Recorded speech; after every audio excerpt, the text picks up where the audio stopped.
Alors, l'exercice 8. La première question, elle est très simple. Montrons que gamma est tracé sur une sphère, donc courbe tracée sur une surface.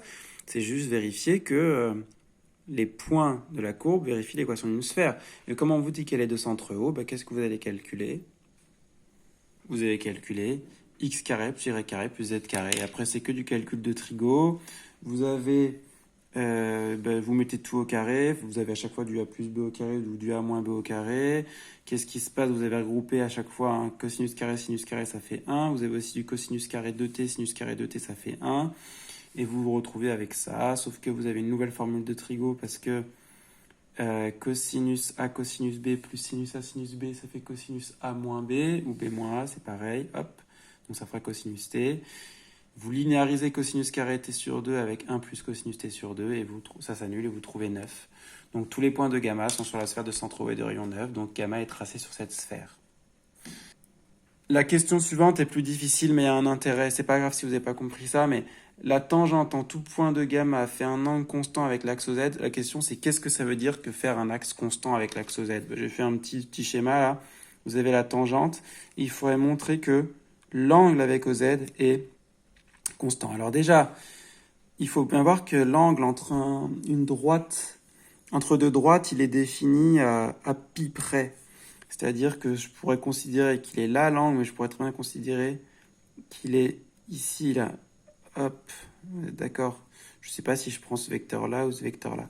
Et il n'y a pas non plus d'histoire de signe. Je ne sais pas si je prends dans ce sens-là ou dans ce sens-là. Bref.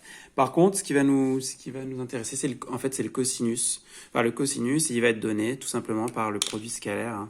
Cosinus θ, c'est tk scalaire k sur t. Donc t, c'est le vecteur tangent. Donc, et que, évidemment, on suppose qu'il ne doit pas être nul. On va voir ce qui peut se passer. Donc après, c'est juste du calcul. Ce qui est intéressant surtout, c'est de se rappeler qu'est-ce que c'est que le vecteur tangent. Courbe paramétrée, le vecteur tangent, x' de t, y' de t, z' de t. Je les ai. Attention, il y aura des points stationnaires, oui, quand t va être égal à 2 capi. On va voir que ça s'annule ici. Et ça s'annulera aussi ici. Donc le produit scalaire, il est là. Après, vous avez la norme de t, c'est que de la trigo. Okay. Et vous vous rendez compte que cosinus θ, eh bien, si je ne fais pas attention au signe, eh bien, il est effectivement toujours égal à 1 tiers. Il y avait un petit truc auquel il fallait faire attention, c'est quid des points stationnaires. Eh bien, les points stationnaires, on n'en a pas vraiment fait en dimension 3, mais c'est exactement pareil qu'en dimension 2.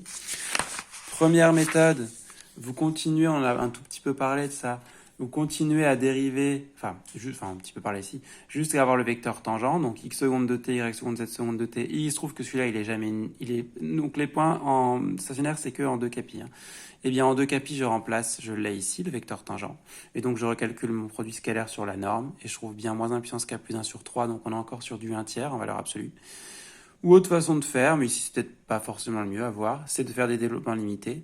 Si je fais des développements limités de x de capi plus h, y de capi plus h, etc., eh bien, j'arrive à écrire OM de t égale vecteur constant au sens ordre 0 plus h carré vecteur plus taux de h2. Donc, je sais que j'ai mon vecteur tangent, je trouve la même chose. De près, et donc je pourrais calculer mon produit scalaire. Voilà. Donc, qu'est-ce qu'il fallait savoir faire ici?